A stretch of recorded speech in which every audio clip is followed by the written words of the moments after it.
Hello, and welcome back to Might and Magic 3, Isles of Terra. So this isn't normally how I start the episode. I mostly just wanted to pop in real quick and say this episode's actually chopped out of order because I started out the whole thing with a bunch of enchanting, and then I was like, well, that's kind of a boring way to kick things off. So instead, I started off with an expedition to the Land of the Gargoyles, and then I just cut and pasted the enchanting stuff to the end of the video if you want to watch that. So, yeah.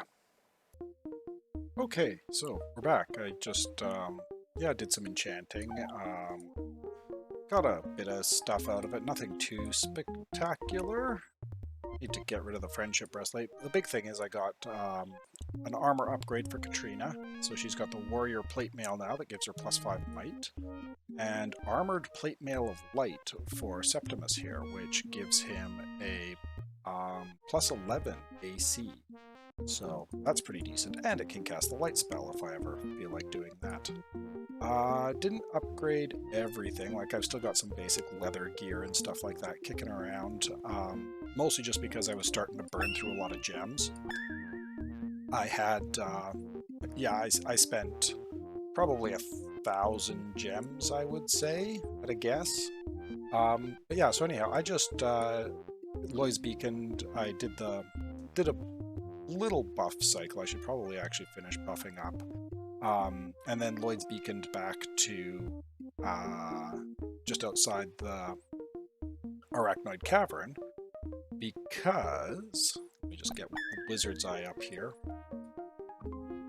because the goal for the rest of this episode is I want to finish clearing out B3, because I do want to cross over in the next episode and go to Swamp Town. However, since this is episode lucky number 13, I didn't feel like doing that. And I also figured this would be a good opportunity for me to talk a little bit about what I think of the mod so far. Hey, in post again here, and just easier for me to talk about it here, because otherwise I'm distracted by the game. But two things I really like about the mod itself here. I guess the first biggest change, of course, is the respawning, and that's really neat because it allows you to, forces you to keep pushing forward and makes it so really hard to backtrack, though you can pop out and heal with Lloyd's Beacon and stuff like that, but you have to be careful and keep pushing.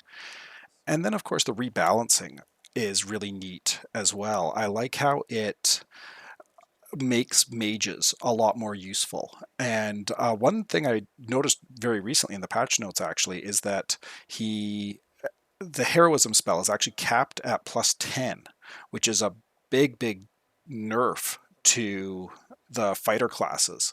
So that's kind of neat to see. And the increased spell points, the increased hit points, that draws out the combat, and it really makes it more tactical. I feel like you have to plan out individual combat rounds more so because you need to have spells going and stuff like that. And those are just the bugboos. They have higher AC than typical and more hit points than typical, as is a theme. So like I said, it's just really neat how it plays out, and really enjoying it. I'd highly recommend it. I'm gonna return you back to the actual gameplay here. Several large bugboo larvae squirm in the fresh dirt of the open grave. Destroy the grubs? Sure. The small stones you throw at the larvae strike them with a dull thud. 25,000 XP. And some gems. Stop picking on Gandora.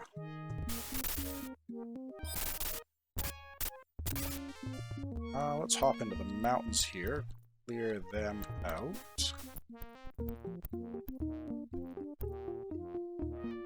Kill some more bugboos.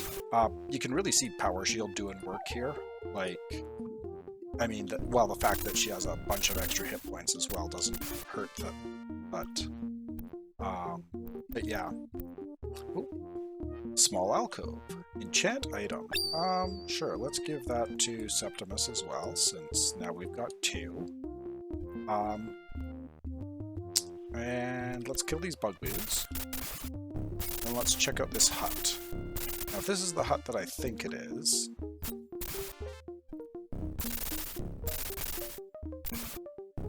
pretty sure... Oh gosh. A crude pair of wings drawn in blood mark the door to the hut. Enter? Sure. In the center of the hut is a hideous black marble statue of demon wings, outstretched in ritual pose. It is the shrine of Shagreen, general of the gargoyles that once haunted Locust Grove. Pray at the shrine? No thank you. The way that works is if you have any good characters in your party, which I do, Katrina and Alandra are both good, very bad things happen. I can't remember exactly what it is, but I do remember it is very bad. Just a ridiculous amount of damage. If you have any neutral characters in your party, which I also do, I've got Septimus and Renar are neutral, then they get nothing happens. So if you have neutral characters but no good characters, then nothing happens. And if your party consists of nothing but evil characters, like Helmuth and Gandora, then you get a big ol' buff. I think it's a whole bunch of armor class or something like that. I'm not sure. It's never really used it all that much. More bugboos.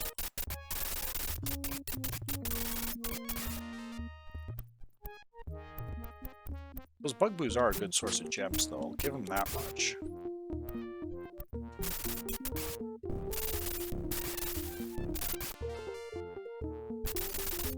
Smack, smack, smack.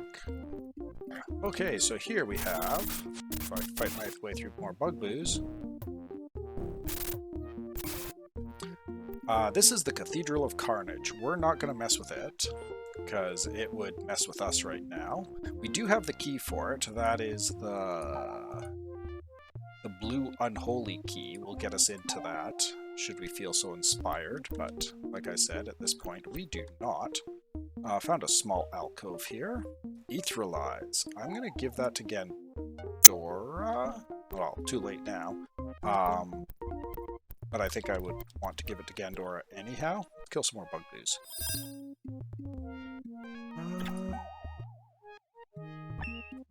I wonder.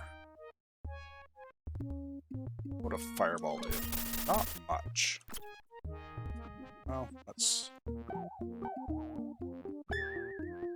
Turn undead? Sure. Sounds fun. Oh, miss entirely. Okay, I guess we'll just do it the old-fashioned way. Hold down A. Bugboos do die pretty quick and easily to physical damage, so that's kind of nice. So let's go and clear out the north side here. Hunting through the mountains, because mountains, well, are usually where you find good stuff. And we have another grave here. The grave looks freshly exhumed. Examine closer? Sure. A rotting corpse whispers to you with earthy-smelling air. The more of it there is, the less you see. This is Darkness. Blackwind the Spellbinder married Anathema on day 60. So, right now it's day 34. I feel, I guess this is as good a time as any to kind of update on how I feel like how the game's progressing so far. This is the fastest I've ever managed to get through. Or the most efficiently, at least, I've ever managed to get through this early part of the game. Normally I'm kind of around day 50, day 60 by the time I'm getting ready to go to Swamp Town. So this is, yeah, I'm pretty happy with how this has been going. So there's 100 days in a year. I don't, and if you think back to, was it the last episode or the episode before? The one where I was up poking around in the Valley of the Trolls here. I guess it would have been the one before, because last episode was Arachnoid Cavern. But when I was poking around the Valley of the Trolls, I came across that dude sitting in the mountain talking about how Blackwind and Greywind could be released on their wedding days. So that means I'd have to get down to Castle Blackwind here. Bring this back. I'd have to get down to Castle Blackwind here and do the whole quest around that by day 60. That might be doable, but as we'll see in a moment, Castle Greywind, Greywind got married on day 50, and day 50 only gives me, what is that, 16 days? So I think if I want to try and, we'll give that one to Septimus. If I want to try and get,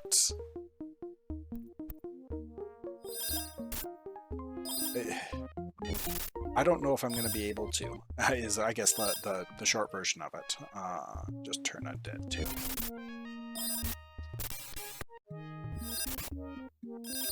Jerk.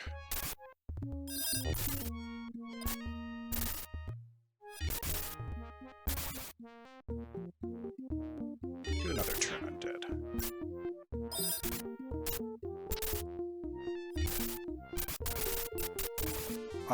But I don't think I'm going to be able to do it by the time I'm supposed to.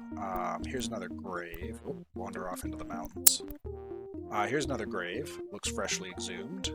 Rotting corpse whispers to you with earthy smelling air. What is too much for one, enough for two, but nothing for three. Now these are just straight up riddles. You kind of have to figure them out. I figured them out a long time ago, and they've kind of stuck in my head since then. And the answer to this riddle is secret. So yeah, Greywind the Illusionist married Anathema on day 50.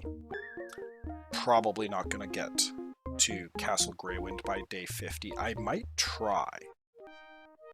I'd probably not succeed though. So, yeah.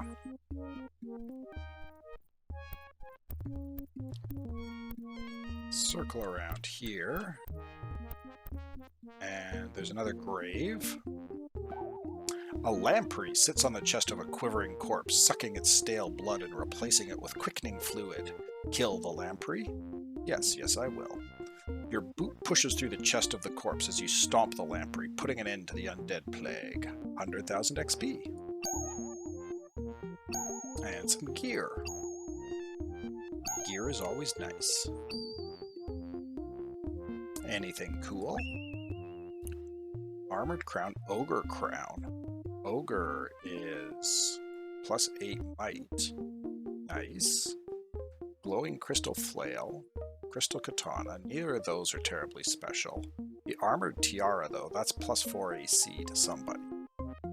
And a +5 personality crossbow. Okay, we'll take a look at possible upgrades later. Now here, don't know that I'm going to be able to do this, because you have to... So this hut here, a simple abandoned looking shack. Enter. I'm not going to do that because it... well, here, I'll save and show you. Just smacks you for a bunch of damage. Actually, I could possibly do it. Okay, let me see here. So it smacks you for a bunch of damage, but if you have... Okay. Not enough spell points. I need to get down to exactly 0. So we're going to do... May as well not waste the spell points completely. Now with 1 spell point left, cast light. So we'll go back in here. Still crashes on us, but now we find an item. And it's a good item, typically. A Dyna Warhammer. It does +20 electric damage. So... yeah. Yeah. That's, Okay, what happens if I... Can he use a Warhammer?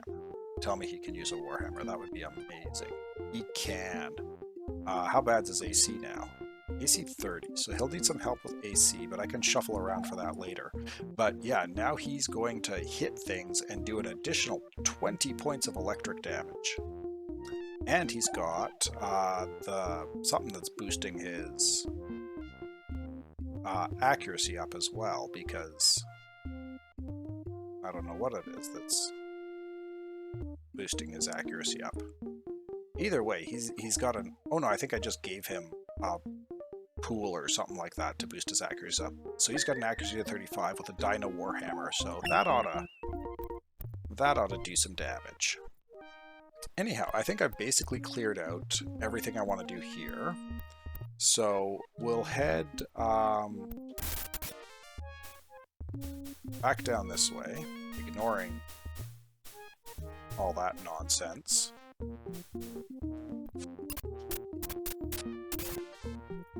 And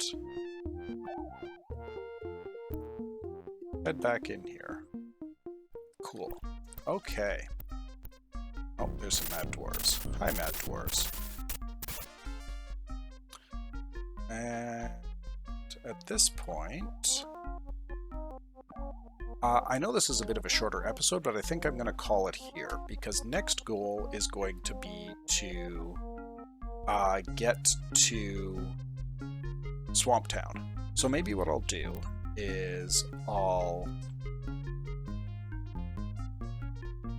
I guess I'll just do the Lloyd's Beacon shenanigans.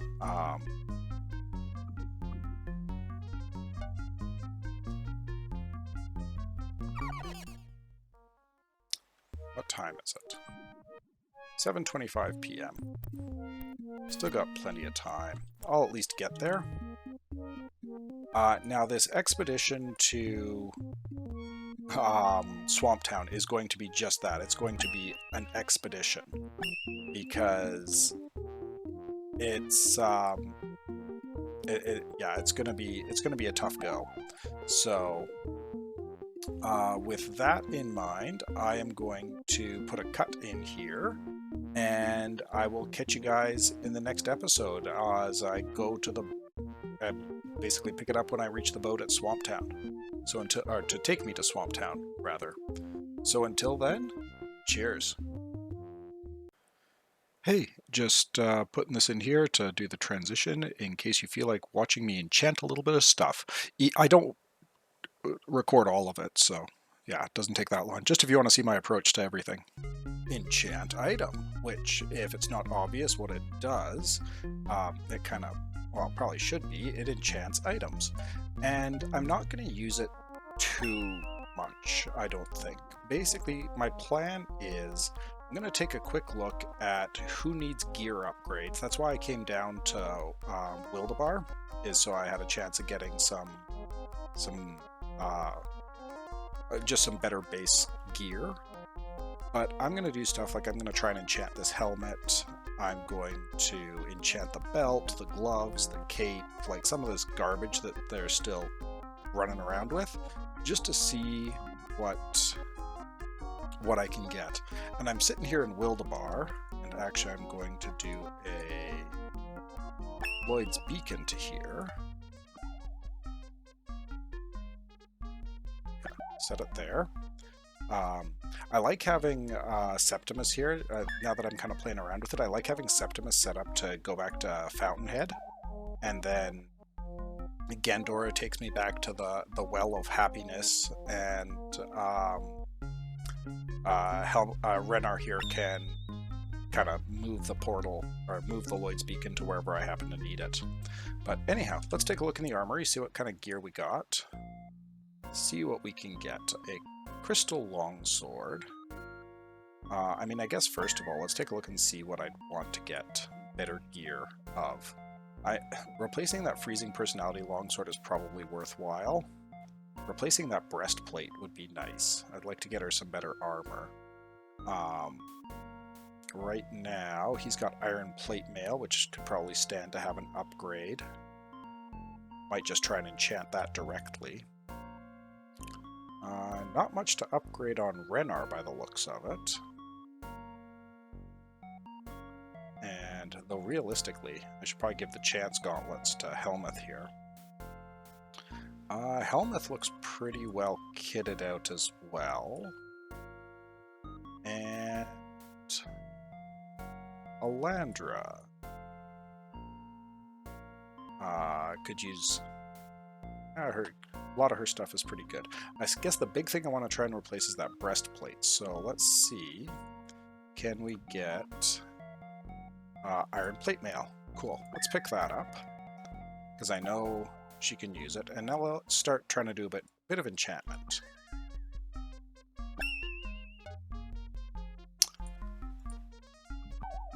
What do we get? Coral plate. No. That is not any better. Oh, and you hear the bing. Oh, back to iron. Okay. Well, that doesn't help much.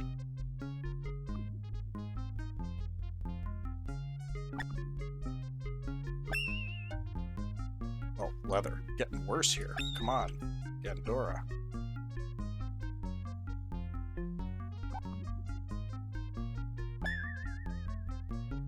Fiery plate mail for some fire resistance. Probably not really worth it.